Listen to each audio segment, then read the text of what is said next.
اور بہت مطلب اتنے افسوس کی بات ہے. مطلب چلیں پی ٹی آئی والے بے شک کہیں کہ ان کو نمبر سمجھ نہیں آ رہا کہ کتنی اموات ہوئی ہیں یا کتنی شہادتیں ہوئی ہیں,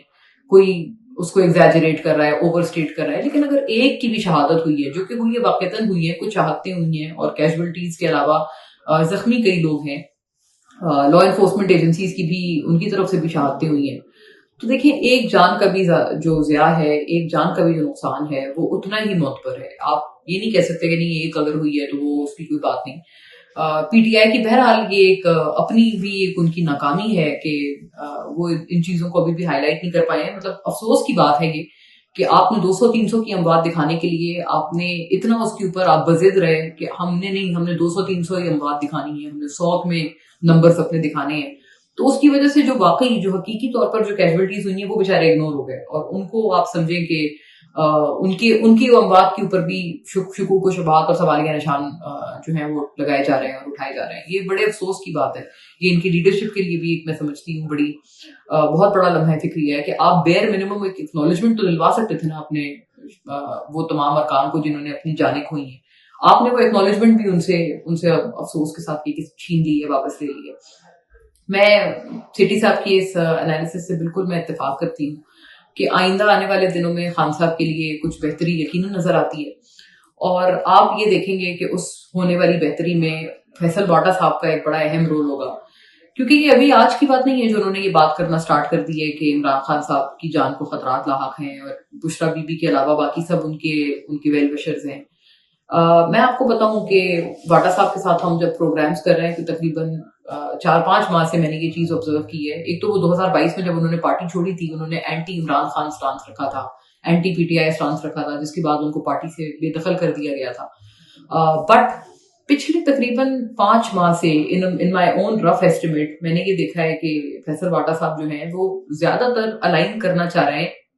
پی ٹی آئی کے لوگوں کے ساتھ, پی ٹی آئی کے کارکنان کے ساتھ, پی ٹی آئی کے ویل وشرز کے ساتھ, اور اسی لیے وہ حکومت کے اوپر بھی بڑی کھل کے تنقید کرتے ہیں, حکومتی پارٹی کے اوپر. اور وہ زیادہ تر اب انہوں نے اور کھل کے بات کرنا شروع کر دی ہے, کیونکہ انہوں نے یہ تک کہنا شروع کر دیا ہے کہ میں تو عمران خان صاحب کے کتے کو بھی میں عزت دوں گا, میں تو عمران خان صاحب کا اتنا تابع ہوں.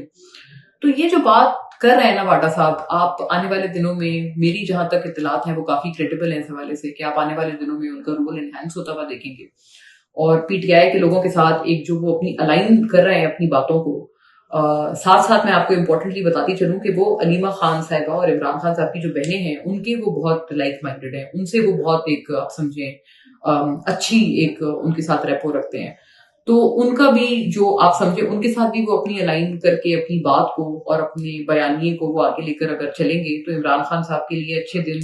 عین ممکن ہے کہ آنے والے ہیں, اور اس میں ان شخص کا آپ بہرحال ایک پرومیننٹ رول یقیناً دیکھیں گے. دیکھیں بالکل پی ایم ایل این کی طرف سے اس کے اوپر ایک بہت عجیب سی میں سمجھتی ہوں, نہ صرف یہ ایف آئی آر مذائقہ خیز ہے بلکہ افسوس کی بات ہے کہ جس رانا ثناء اللہ کے اوپر انہوں نے کی نارکوٹکس کی ایف آئی آر ہوئی تھی عمران خان صاحب کے دور میں, یہ پوری پی ایم ایل این اس وقت آج تک اس بات کا رونا روتے ہیں کہ انہوں نے ایسی نارکوٹکس کی بنیاد پر انہوں نے ایف آئی آر کی تھی ان پہ, رانا صاحب پہ, کہ جس کے اوپر تو سزائے موت بنتی تھی, اور اس سے بدترین بربریت تو کوئی کر ہی نہیں سکتا تھا جو انہوں نے رانا صاحب کے ساتھ کی تھی. تو میں سمجھتی ہوں یہ بہت ہی ایک ان کے لیے لمحہ فکریہ ہونا چاہیے, اور مذائقہ خیز بات ہے کہ اب جب یہ پارٹی خود اقتدار میں ہے تو یہ اسی طرح کی ایک ایف آئی آر انہی کے اوپر کے آئس لے کے جا رہے تھے, اور وہ بالکل جیسے کوئی فلمی سین ہوتا ہے اس طرح کی ایک وہ عکاسی کی گئی ہے اس سین کی جس کے اوپر ان کے اوپر ایف آئی آر متی صاحب کے اوپر درج ہوئی ہے. تو ان کے اپنے لوگ اب کہنے پہ مجبور ہو گئے ہیں کہ یہ کس طرح کی مذائقہ خیز ایف آئی آر ہے. جیسے خواجہ سعد رفیق بہت ایک پرومیننٹ نام ہے جنہوں نے باقاعدہ ٹویٹ کی ہے اور یہ بتایا ہے کہ جی وہ متی صاحب کو انہوں نے بلکہ ہیش ٹیگ ریلیز متی اللہ یہ بھی انہوں نے ہیش ٹیگ استعمال کیا ہے, ان کی اپنی پارٹی کی طرف سے ویوز آ رہے ہیں. اور بہت عجیب سی بات یہ ہے کہ وہ ایف آئی آر اس طرز کی ایف آئی آر کا اندراج بھی انہوں نے کیا ان کے خلاف ہے جو کہ ماشاءاللہ سے جب عمران خان صاحب کے دور میں جب اسی طرح سے متی صاحب غائب ہوئے تھے اور ان کا کچھ پتہ نہیں لگ رہا تھا تو اس وقت یہی شہباز صاحب ماشاءاللہ سے ٹویٹ کرتے تھے اور کہتے تھے کہ جی اگر ان کو کچھ ہوا تو الزام ڈائریکٹ صرف اور صرف پی ایم اس کا رسپانسبل ہوگا. اور پوری یہ جو جماعت ہے پی ایم ایل این یہ سارے کے سارے مل کر شہباز صاحب مریم نواز صاحبہ یہ سارے مل کر گئے تھے ان کو ملنے کے لیے اسد متی اللہ جان صاحب کو اور اسد پور صاحب کو بھی اسی طرح سے. تو یہ بڑی ایک عجیب سی بات ہے کہ اس وقت چونکہ آپ کو ان کی صحافت اچھی لگتی تھی اور آپ کے ویوز کے ساتھ یہ الائن کرتی تھی تو آپ کو یہ صحافی بھی لگتے تھے، لیکن اب جب آپ کو لگتا ہے کہ ان کے ویوز آپ کے ساتھ مناسبت نہیں رکھتے اور یہ اب الگ ہو گئے ہیں، تب آپ کہتے ہیں کہ نہیں یہ تو صحافی نہیں ہے، یہ تو صرف ایک یوٹیوبر ہے اور یوتھیا ہیں، اور پتہ نہیں یوٹیوبر بھی کہتے ہیں یہ لوگ ان کو، تو وہ اب ان کو وہ کہنا شروع ہو گئے. تو یہ میں سمجھتی ہوں پی ایم ایل این یہ سب کر کے اپنا مذاق اڑوا رہی ہے. خواجہ آصف صاحب بھی ایک پروگرام میں کہتے ہوئے نظر آئے کہ میں تو انہیں صحافی نہیں مانتا. تو جب آپ کے دور میں وہ جب گرفتار ہوئے تھے اور جب وہ پکڑے گئے تھے اس وقت تو وہ آپ کے لیے سب سے نڈر صحافی تھے. پوری حکومت میں اس سے اچھا صحافی آپ کے لیے کوئی تھا ہی نہیں. بلکہ میں آپ کو ایک اور بات بتاؤں، مجھے بڑا کلیئر یاد ہے کہ اس وقت کی جو اسٹینڈنگ کمیٹی آن انفارمیشن تھی، اس کی جو چیئر پرسن تھی مائزہ صاحبہ تھیں، غالباً اس میں ممبر تھیں، اور چیئر پرسن اس کی جاوید لطیف صاحب تھے. ان کی کمیٹی نے، اسٹینڈنگ کمیٹی نے اس وقت کی عمران خان صاحب کے دور کی، انہوں نے باقاعدہ یہ کیس ٹیک اپ کیا تھا اور اس کے اوپر بڑی پیشیاں بھی کروائی تھی فواد چودھری صاحب کی اور پوری انفارمیشن منسٹری کی کہ یہ دو جو صحافی ہیں یہ آپ نے کہاں ان کو غائب کر دیا ہے. متی صاحب اور اسد ٹور صاحب ان کے اوپر، اور افسار عالم وہ بھی ان میں سے ایک تھے. تو یہ ان کے اوپر انہوں نے باقاعدہ بڑی پیشیاں کروائی تھیں انفارمیشن منسٹر کی، اور بہت آڑے ہاتھوں لیا تھا، بہت رگڑا تھا انہوں نے عمران خان گورنمنٹ کو کہ آپ نے یہ دو بڑے نڈر بے باک، تین بہت نڈر بے باک صحافی ہیں، ان کے اوپر آپ کی حکومت نے بربریت کے پہاڑ توڑ دیے ہیں. اور اب ماشاءاللہ سے اس ٹریک ریکارڈ کو بھی پیچھے چھوڑتے ہوئے یہ لوگ نظر آ رہے ہیں. بات بڑی سیدھی سی ہے کہ اگر آپ کو ان کی صحافت سے اختلاف تھا، یا اگر آپ کو واقعی لگ رہا تھا کہ وہ کوئی فیک نیوز پھیلا رہے ہیں صحافت کی آڑ میں، تو ان کے اوپر اندراج پہ مقدمے کا وہی ہونا چاہیے تھا.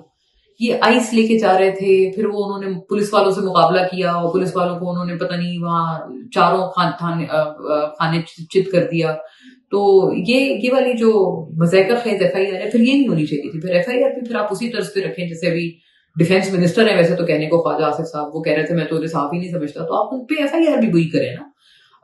آپ کے تمام تر پارٹی کے جو ابھی بھی زیرک اور تھوڑی بہت سمجھ بوجھ رکھنے والے جو لوگ آپ کے تھوڑے بہت بھی بچے ہیں، جیسے خواجہ سعد رفیق صاحب ان میں بہت ایک امپورٹنٹ نام ہے، وہ بھی آپ کو یہی کہہ رہے ہیں کہ اگر آپ اختلاف بھی اپنا جس بات پہ ہے اسی کی آپ ایف آئی آر پھر آپ درج کرواتے. تو آئی جسٹ تھنک کہ یہ ایک معاملہ ہے جس کے اوپر یہ جو پارٹی ہے پی ایم ایل این یہ اپنا مذاق از خود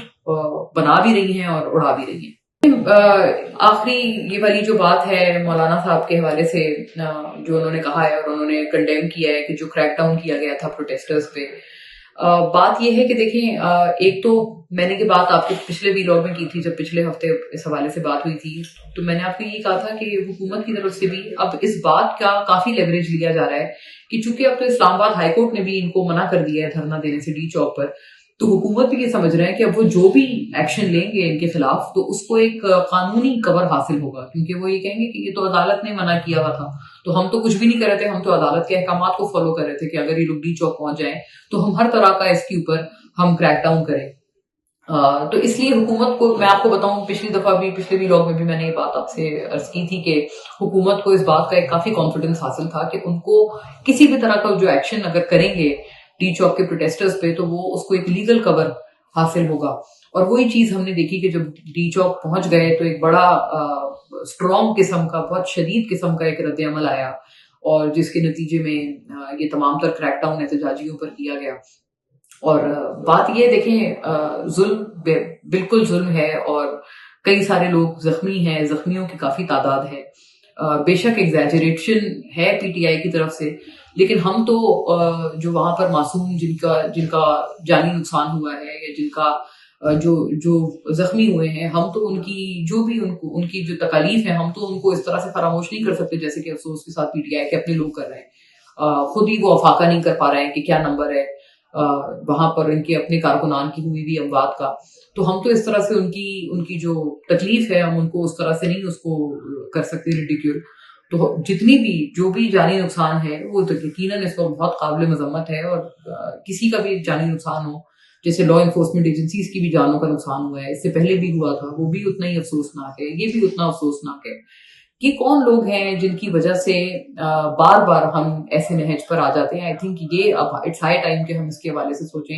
کیونکہ ایٹ دا ٹاپ تو حکومت میں بھی جو لوگ برسر اقتدار ہیں ان کو بھی ماشاءاللہ سے کچھ نہیں ہوتا، اور جو پی ٹی آئی میں بھی جو ایٹ دا ٹاپ بالکل جو ان کی لیڈرشپ میں ہے وہ ان کو بھی ماشاءاللہ سے کچھ نہیں ہوتا، اور وہ تمام ٹھیک سے بیٹھے رہتے ہیں. ان کو کسی چیز آپ سمجھے ان کو تو سر پہ ان کی جوں نہیں رینگتی، ان کو کسی طرح کی کوئی تکلیف یا دشواریوں کا سامنا نہیں ہوتا. لیکن جو ان کے نیچے جو لوگ ہیں, جو ان کے اپنے کارکنان ہیں, یا جو یہ لا انفورسمنٹ ایجنسیز کے جو معصوم ان کے پرسنل ہیں, وہ افسوس کے ساتھ بار بار ان کے اوپر اٹیک ہوتے ہیں, بار بار ان کا